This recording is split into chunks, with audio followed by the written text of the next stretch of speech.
कांग्रेस का मिशन वापसी। सोनिया गांधी का हिमाचल कांग्रेस को निर्देश। गुटबाजी से सबक लेने का दिया संदेश। हिमाचल कांग्रेस की टली सर्जरी। दिन 22 मार्च और समय था शाम के 5। सोनिया गांधी के आवास पर हिमाचल कांग्रेस के नेता पहुंचे और हाजिरी लगाई। अपनी बात रखी, सोनिया गांधी की भी बात सुनी। इस बैठक से पहले कई अटकलें थी। क्या संगठन में बड़े स्तर पर बदलाव होगा? क्या नेता विपक्ष और प्रदेश अध्यक्ष का चेहरा बदला जाएगा? क्या किसी वरिष्ठ या फिर किसी युवा नेता को नई जिम्मेदारी मिलेगी? लेकिन इन तमाम अटकलों पर विराम 6:45 पर लग ही गया और आखिर में संगठन की सर्जरी फिलहाल के लिए टल ही गई। सुनने में आ रहा है कि इस बैठक में पार्टी की अंतरिम अध्यक्ष सोनिया गांधी ने प्रदेश के शीर्ष कांग्रेसी नेताओं को पंजाब उत्तराखंड की गुटबाजी से सबक लेने का संदेश दिया है। इसी के साथ साथ विधानसभा चुनावों में भी सभी को एकजुट होकर उतरने की सलाह दे दी है।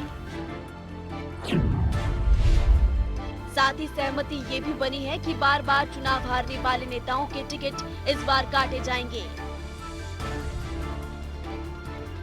इस फैसले के बाद हिमाचल प्रदेश में उठापटक भी बढ़ सकती है, क्योंकि कई ऐसे नेता हैं जिन्हें लगातार टिकट मिल तो रहा है, लेकिन जीत फिलहाल नहीं मिल रही। इस बैठक में संगठन में बिखराव रोकने के लिए भी वरिष्ठ नेताओं की जिम्मेदारी तय की गई है। पार्टी के पूर्व विधायक, युवा नेता क्यों त्याग पत्र देकर दूसरे दलों में जा रहे हैं, इस पर भी विस्तार से चर्चा की गई। संगठन पदाधिकारियों की नाराजगी दूर करने की भी सलाह सोनिया गांधी ने तमाम वरिष्ठ नेताओं को दी है। मई महीने में नगर निगम शिमला के चुनावों पर भी इस बैठक में चर्चा की गई। इसके अलावा चुनाव समिति, प्रचार समिति, चुनावी घोषणा पत्र कमेटी से लेकर कई अन्य तरह की कमेटियां गठित करने का फैसला लिया गया है। कमेटियों में वरिष्ठ पदाधिकारियों को शामिल किया जाएगा। इस पर भी बैठक में गंभीरता से चर्चा हुई। इस बैठक से कांग्रेस के नेताओं में जोश हाई है और यही कारण है कि हमने जब सवाल सभी नेताओं से पूछा तो उन्होंने यही कहा, आला कमान के निर्देश का हम पालन करेंगे। विधानसभा चुनाव 2022 में हम ही जीतेंगे। निगम के अभी चुनाव होने हैं और इस साल जो विधानसभा के चुनाव होने, उनको लेकर चर्चा हुई। सभी नेताओं ने मिलकर सोनिया गांधी जी के सामने ये फैसला लिया, ये निर्णय लिया कि जिस ढंग से हमने 4 जो उपचुनाव हैं उसमें एकजुटता का परिचय दिया और विधानसभा के चुनाव में भी सब हम इकट्ठे मिलकर चुनाव लड़ेंगे और हिमाचल में कांग्रेस की सरकार बनाएंगे।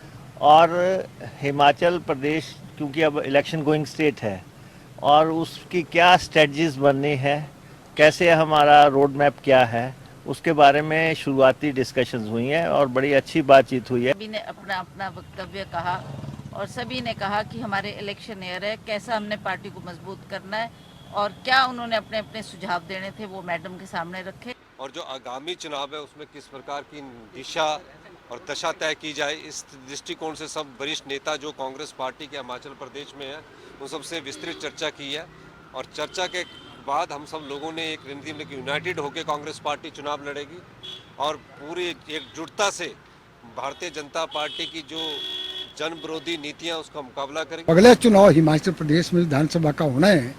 उस चुनाव में स्ट्रेटेजी के लिए, प्लानिंग बनाने के लिए और किस तरह से हम चुनाव जीत सकते हैं इकट्ठे मिल करके, उस पर जो है विस्तृत तौर पर चर्चा हुई है। और कांग्रेस को सत्ता में लेके आएंगे और बीजेपी सरकार हिमाचल प्रदेश में निश्चित तौर पर जाने वाली है। कयास कई थे, लेकिन फिलहाल के लिए सोनिया गांधी ने सभी से एकजुट होकर गंभीरता से ग्राउंड पर उतरने के लिए कह दिया है। नाराज नेताओं को मनाने की कवायद अब शुरू होगी। संगठन की मजबूती पर भी जोर रहेगा। इस बैठक का हिमाचल की सियासत में क्या असर पड़ता है, ये तो आने वाला समय ही बताएगा। फिलहाल तो कांग्रेसी नेताओं के हौसले बुलंद नजर आ रहे हैं और मिशन डिफीट का नारा देने वाली कांग्रेस पार्टी जीत के लिए आश्वस्त नजर आ रही है। जनता टीवी के लिए अंकुश डोभाल की रिपोर्ट।